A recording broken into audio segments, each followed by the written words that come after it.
Welcome to our series on the Watchtower versus the Bible, where we compare the fallible, imperfect, ever-changing and uninspired teachings of the governing body with the infallible, perfect, unchanging and inspired teaching of the Bible.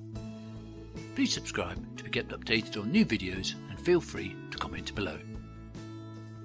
In this episode, we're going to look at the Watchtower's idea that God's kingdom is not a kingdom, but is a government instead. They say that God's kingdom is a government made up of 144,000 Jehovah's Witnesses with Jesus as its king, which will rule over the earth from heaven. The number of 144,000 comes from the book of Revelation, chapter 7, verse 4. But why is it important to understand what exactly God's kingdom is? Well, there are only two kingdoms that matter, that of Jesus and that of the devil. Matthew 8 verses 11 to 12 warn us what happens to those who are outside God's kingdom, and it's not pleasant. Firstly, let's look at some definitions of words. These are from the Cambridge Dictionary, but other dictionaries give us very similar answers. Kingdom, a country ruled by a king or queen, or an area that is controlled by a particular person. Government, a group of people who officially control a country.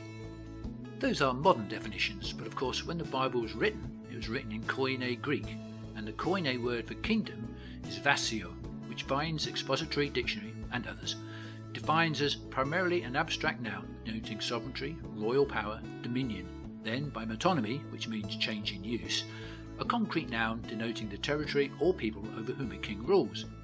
So very much the same as today's definition. Time now for a quick Koine Greek lesson. Vasio means kingdom, and the Koine word kivanisi is the word for government. And another word that is used by the New World Translation as government is archi, which it uses as such 9 times, once in the same verse as vasio, which it then translates as kingdom in 1 Corinthians 15 verse 24. If God had wanted us to believe he had a government and not a kingdom, then why didn't he just say government? When discussing this issue with a Jehovah's Witness, they may quote 2 Timothy 2 verse 14, that they don't argue over words. You can reply that you're not arguing over words, you're discussing what is God's kingdom, which is definitely not something of no usefulness. So, how does the Watchtower go about convincing people that God's kingdom is a government? Well, mostly it just simply states it as a fact without providing any evidence.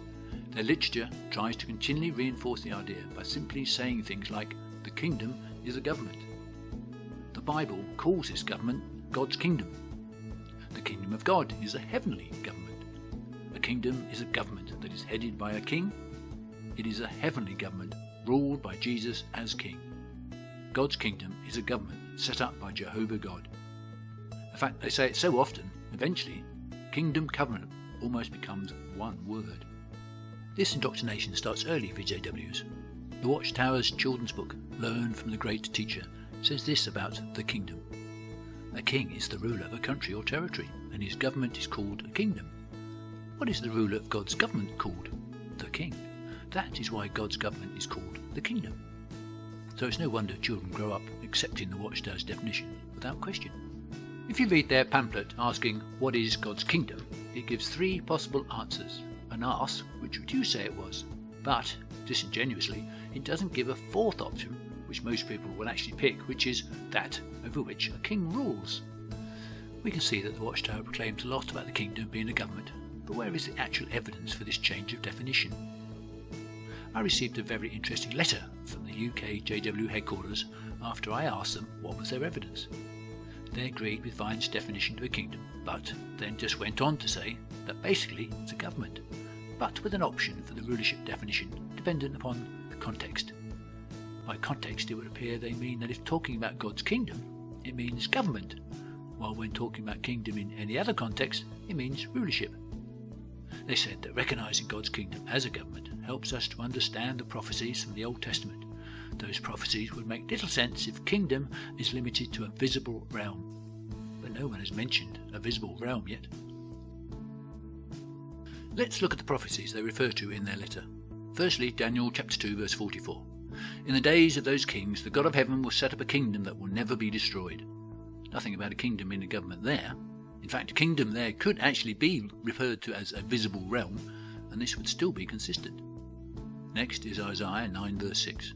For a child has been born to us, a son has been given us, and the rulership, with a footnote of government or princely rule, will rest on his shoulder. Again, no connection between a government and a kingdom there. But note too that this rulership will be on his, i.e. Jesus, shoulder, not on that of 144,000 JW. In the Greek translation of the Hebrew scriptures called the Septuagint, the word in Isaiah for rulership is arche, not vasio. Feeling a little confused with this evidence? To add to the confusion, a video from the online JW publication Good News from God in Lesson 7, What is God's Kingdom, expands on what they believe is God's kingdom. Let's watch relevant pieces here. A kingdom is a type of government. A government includes a ruler, a seat of government, a territory that is ruled over, laws, and citizens. Its domain will include the whole earth, eliminating problems caused by nationalism. And anyone who obeys its laws can be a citizen. They say that anyone can be a citizen of God's kingdom and that their paradise earth is the domain of that government. A government, or kingdom, according to them, is now much more than just a group of people ruling in heaven. It is a realm over which a king rules. But what is a citizen? The Cambridge Dictionary defines one as a person who is a member of a particular country and who has rights of being born there or because of given rights. Being a citizen gets you a passport and gives you access to the kingdom of which you are a citizen. What does the Bible say is God's kingdom? Well, it doesn't specifically state what it is, but I think that is because it doesn't need to.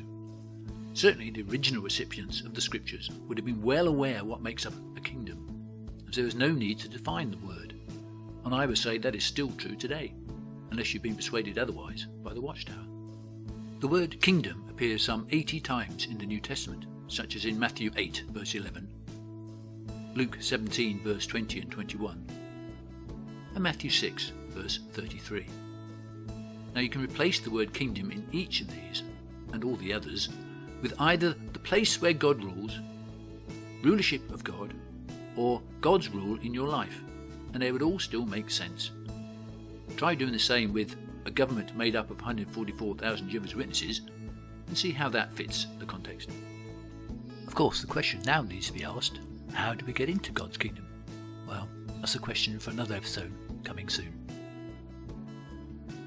Having seen all the evidence, who will you believe? The Watchtower or the Bible? Thanks for watching this episode. I hope you enjoyed it and found it informative.